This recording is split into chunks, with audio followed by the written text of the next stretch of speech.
जैसे इजराइल कहता है कि ईरान से हमारे अस्तित्व को खतरा है, ऐसा ही ईरान समझता है कि उसको इजराइल और अमेरिका से उसके अस्तित्व का खतरा है। लेकिन ये तो सारी बातें पुरानी हुई, तो फिर इसमें नया क्या है?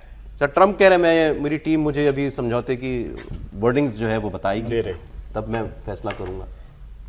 सर हम तो आपको कह रहे हैं, आप बहुत ही उम्मीद में रहते हैं, हर दिन सुबह सोचने के बाद हो ही जाएगा। हम वो पोस्ट आपने ट्रंप की पढ़ी, उसमें कोई कहीं कंफ्यूजन थी? कोई कंफ्यूजन नहीं थी, लेकिन वो ट्रंप साहब ऐसे ही रहते हैं और इतना बड़ा, इतना कॉम्प्लिकेटेड, इतना मतलब जलेबी तो बहुत वो होती है, इमरती आपने देखी है, इमरती में ज़्यादा वो होते हैं मोड़, तो वो वैसा मामला इतना आसानी से नहीं है और ईरान भी इस तरह से झुकने के लिए तैयार नहीं है, इसलिए ये सब ऐसे ही चलता रहेगा। मैंने कहा केवल इस बात की सबसे अच्छी खबर यही है कि अभी युद्ध नहीं चल रहा, एक वो चल रहा है 60 दिन वाली बात तो कंफर्म हो गई ना, कंफर्म 60 दिन एक्सटेंडेड है। नहीं वो किसी दिन हो सकता है नाराज हो जाए, वो इसमें कोई ऐसा गारंटी थोड़ी है, सील लगा के थोड़ी दिया, वो कहते कि नहीं ये चल ही नहीं रहा तो क्यों इस पर सीज फायर करना है, वो भी चल सकता है, कोई ऐसा नहीं है। लेकिन अभी जितने दिन चल रहा है वो चल रहा है। इस मामले को मैंने कहा ना कि कोई समझौता ऐसा तैयार किया जाना चाहिए जिससे ट्रंप साहब ये साबित कर सके, खासतौर से अमेरिका में, कि उनकी जीत हुई है।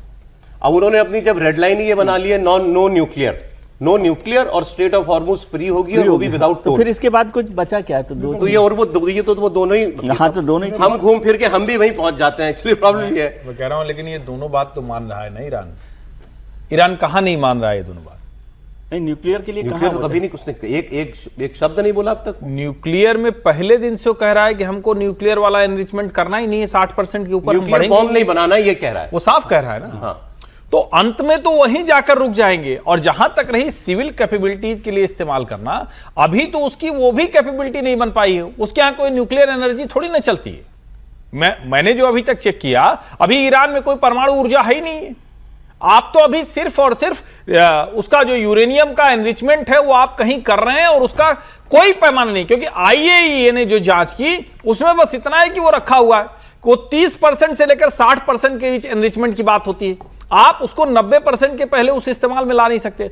दूसरा, अभी जो ईरान की तरफ से संकेत आए वो साफ साफ ये कह रहा है कि हमको पैसा दो भाई, हमारा जो आपने तबाही किया, वो बार बार ये कह रहा है एसेट नहीं, फ्रीज जो उसके फ्रोजन एसेट्स हैं वो आप नहीं खोल रहे, आप उसको 50% पहले खोलिए, जो कहते हैं ना बयाना दे दो पहले, आप अभी खोल दीजिए, ये सारे काम वो कर देगा। और जब वो स्टेट ऑफ हॉर्मुज को खोलेगा तो भैया हमारा तेल बिकने दो ना, ये थोड़ी नहीं चलेगा कि सऊदी और फलाना और धमाका वो उसी रास्ते से ले जाके सब बेच डाले, वो तो बड़े आदमी बन जाए, वो शेख बन जाए और ईरान को कहें कि ये तो क्या कहते हैं। कल आपने चर्चा की नहीं की, अरे वो दामाद और दोस्त ट्रंप का वो कितने 300 बिलियन 600 बिलियन डॉलर के इन्वेस्टमेंट कर रहे हैं वहां ईरान में। मैं वही कह रहा हूं, वो सारा मामला उसी तरफ है कि आप जैसे ही हो जाएंगे उनके लिए भी विन विन सिचुएशन है। और बाकी चूंकि एक एक्सट्रीमिस्ट फोर्स है, यहां पर डेमोक्रेटिकली वो दबाव में है ट्रंप, वहां एक्सट्रीमिस्ट फोर्स है, उन दोनों के बीच का रास्ता निकाल रहे हैं। और मैं मतलब ये ठीक है कि ट्रंप कभी भी नाराज हो सकते हैं, वो तो सुबह उठ के कहीं भी नाराज हो जाए कि आज हमारी इस उंगली में ज्यादा दर्द हो रहा है, लेकिन